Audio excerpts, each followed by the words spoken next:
Hi friends, అందరికీ నమస్కారం. ఈరోజు మనం ఎర్రగడ్డ గేదెల మార్కెట్ గురించి తెలుసుకుందాం. ఎర్రగడ్డ గేదెల మార్కెట్ ప్రతి ఆదివారం రోజు జరుగుతోంది.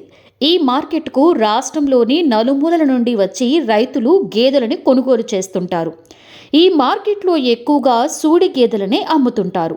మార్కెట్లో ముర్రా, జాఫ్రాబాదీ, లోకల్ గేదెలను ఎక్కువగా అమ్ముతుంటారు. తప్పనిసరిగా ఈ మార్కెట్లో గేదెలని కొనాలనుకునేవారు సూడి ఉందా లేదా అని చూసి చెక్ చేసుకున్న తర్వాతనే కొనుగోలు చేయాలి. ఎన్నో నెల సుడి ఉంది అని కూడా తప్పనిసరిగా చెక్ చేసుకోవాలి. ఈ మార్కెట్కు గేదెలతో పాటుగా ఆవులు, దున్నపోతులు, దూడలు ఎక్కువగా అమ్మకానికి వస్తుంటాయి. గేదెలని కొనేవారు తప్పనిసరిగా గేదెలని చెక్ చేసుకున్న తర్వాత బేరమాడి కొనుగోలు చేయవచ్చు. ఈ వారం గేదెల ధరలు 60,000 నుండి 1,30,000 వరకు ధర పలికాయి. ఈ వారం మార్కెట్కు పెద్ద ఎత్తున సూడి గేదెలు రావడం జరిగింది. కొనేందుకు రైతులు మాత్రం అంతంత మాత్రంగానే ఉన్నారు.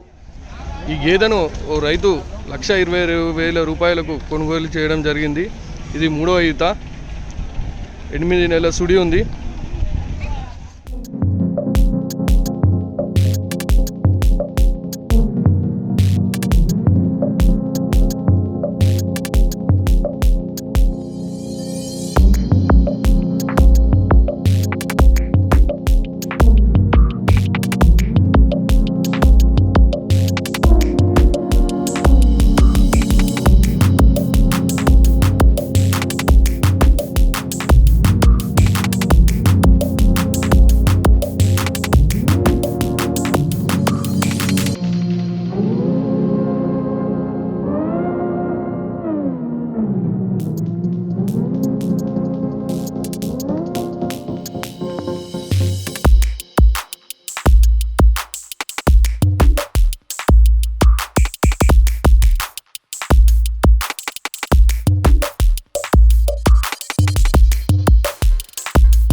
మా ఛానల్ను చూస్తున్నటువంటి వారు తప్పకుండా లైక్ చేయండి, సబ్స్క్రైబ్ చేయండి. మరిన్ని వీడియోలు మీ ముందుకు తీసుకురావడం జరుగుతుంది.